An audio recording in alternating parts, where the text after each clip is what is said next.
Food has always been the foundation of human survival, and the United States has made a lot of money in the global market with its strong agricultural productivity. What's more interesting is that the United States has also tried to exert influence on some countries through food exports and even control their economic lifeline. Take China, for example.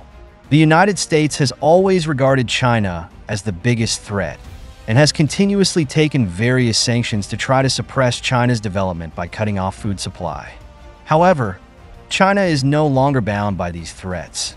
Take this year, for example. China took the initiative to cancel 1.5 million tons of wheat orders with the United States and Australia, and even preferred to pay liquidated damages.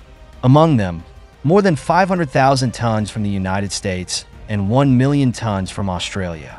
The Western media explained that the reason for China's reduction in food imports is that the economic growth rate has slowed down and the purchasing power of the people has declined, so the import volume has been reduced.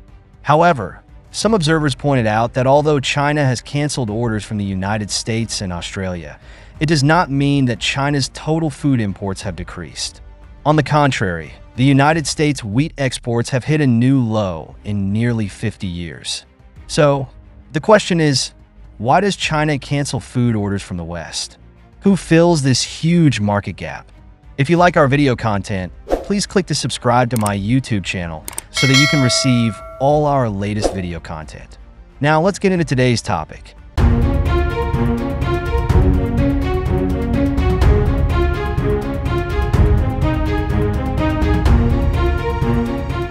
As we all know, 3 of the world's 4 largest grain trading giants are American companies.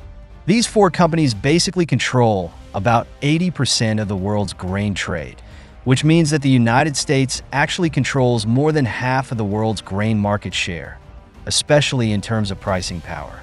As a major agricultural country, the United States not only started with agriculture, but also maintains one of the most developed agricultural systems in the world. Let's take a look at the specific data.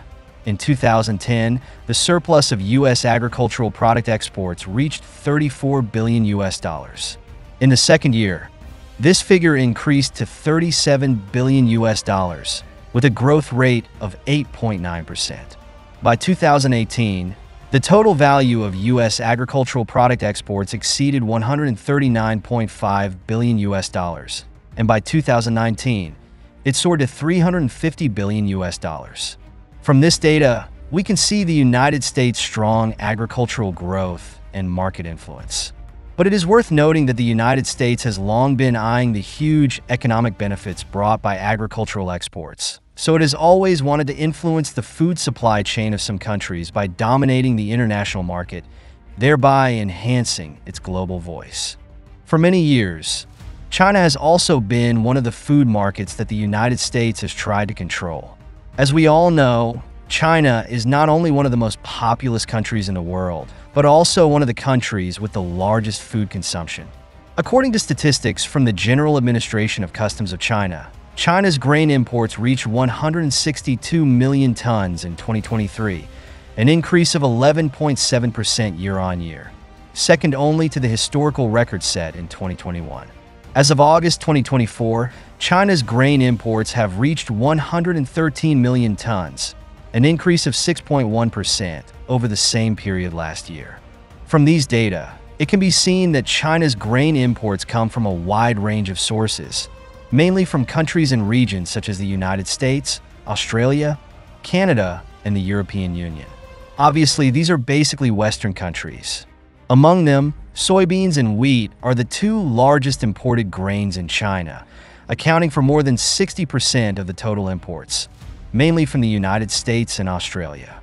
In addition, agricultural products such as corn, rapeseed, and potatoes also mostly come from these Western countries.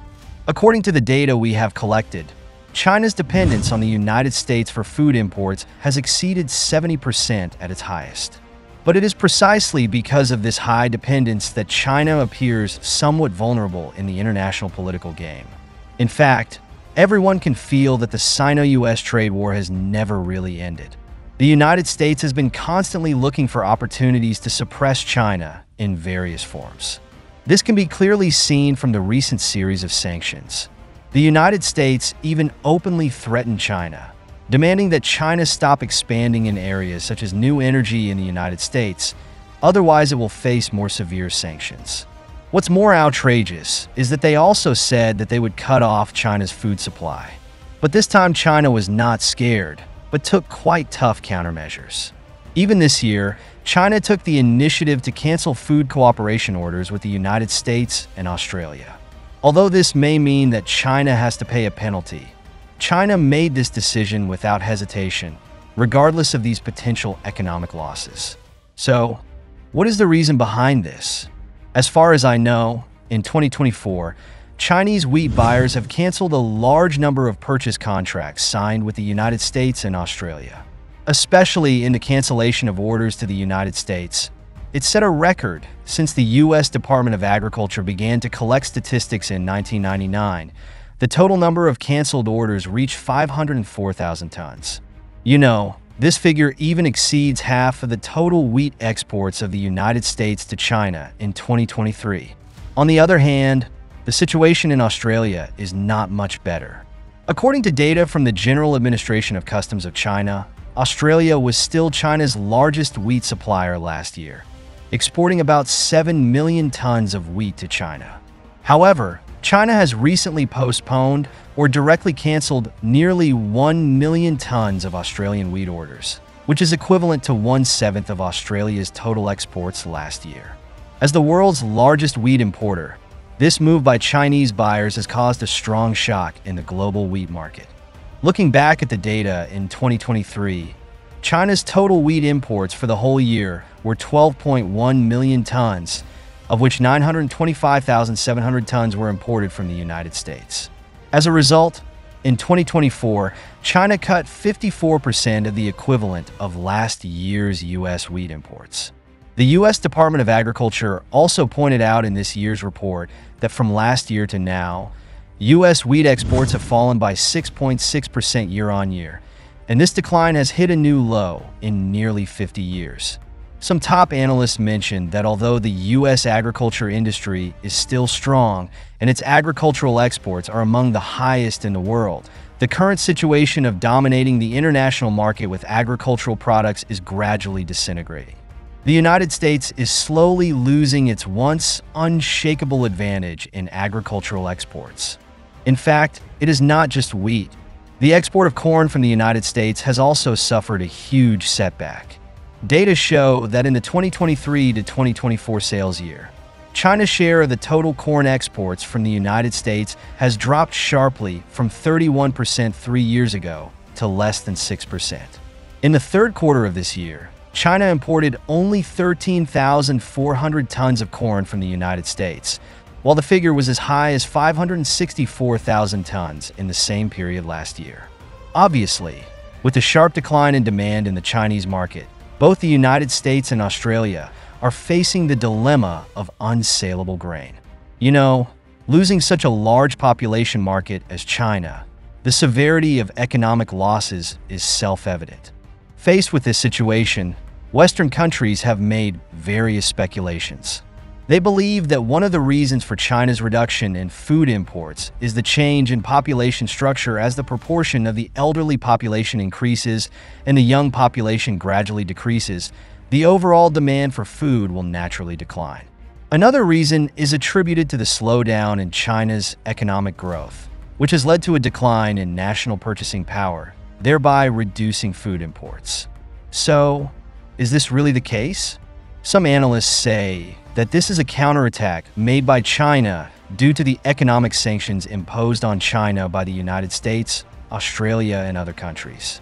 In fact, the key reason behind this is that Russian grain is entering the Chinese market on a large scale, and the price is far more competitive than that of the United States and Australia.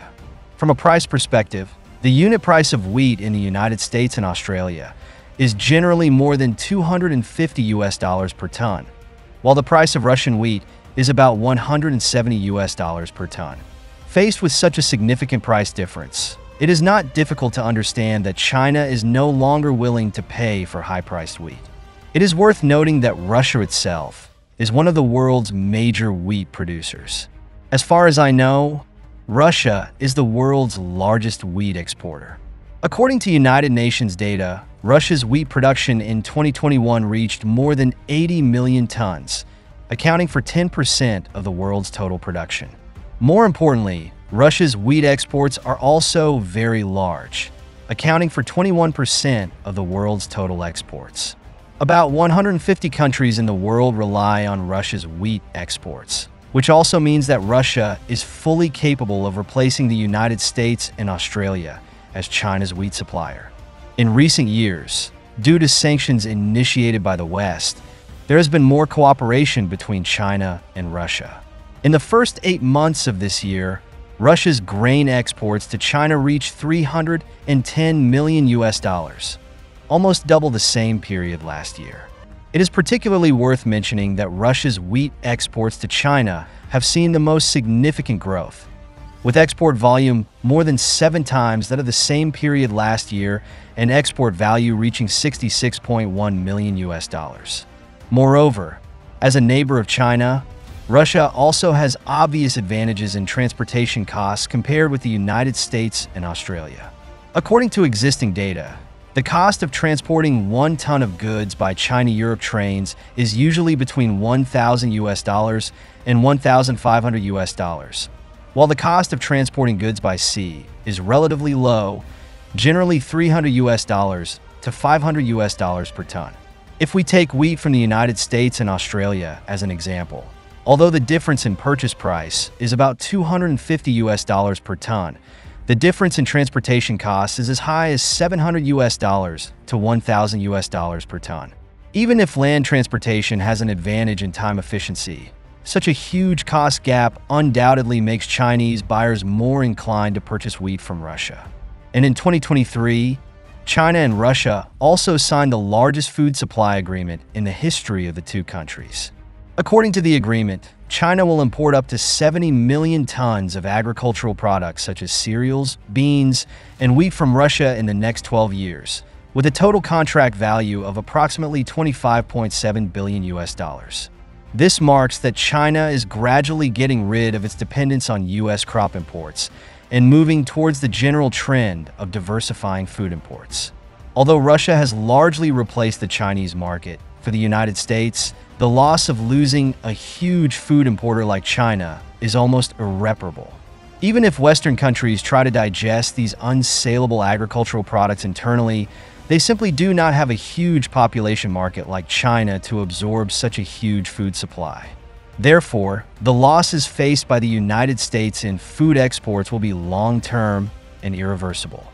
To not miss out on our future projects and news updates, please make sure you subscribe to our channel and turn on notifications. We will continue to provide you with more exciting and interesting content.